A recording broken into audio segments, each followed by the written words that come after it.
اعوذ باللہ من الشیطان اللعین الرجیم بسم اللہ الرحمن الرحیم۔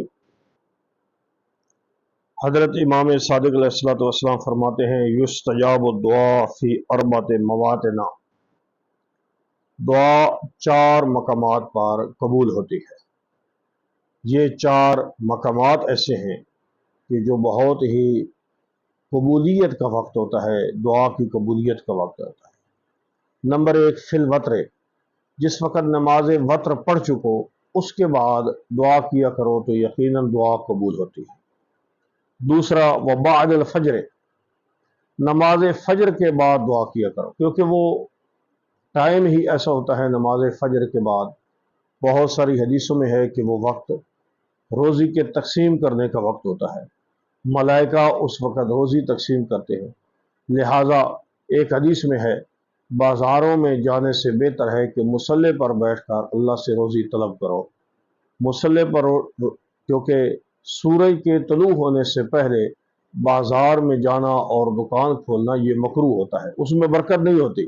لہذا یہ معصوم کی حدیث ہے کہ وہ ٹائم ہوتا ہے نماز فجر کے بعد کہ آپ مصلی پر بیٹھ کر تسبیح خدا پڑھتے رہیں، ذکر خدا کرتے رہیں، تلاوت قرآن کریم کریں اور اللہ سے اپنی حاجات کو طلب کریں۔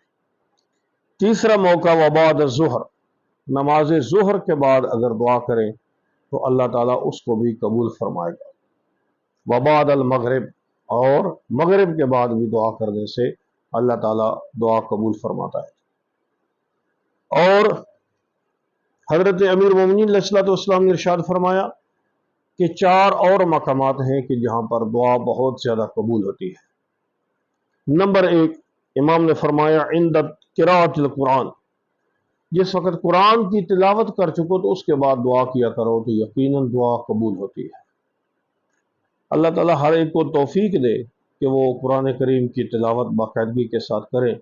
لہذا یہ بہت ہی بابرکت کلام ہے جس کے پڑھنے سے یقیناً اللہ اپنی رحمت کے دروازے کھول دیتا ہے۔ وعند الاذان، اذان کے بعد تم دعا کیا کرو۔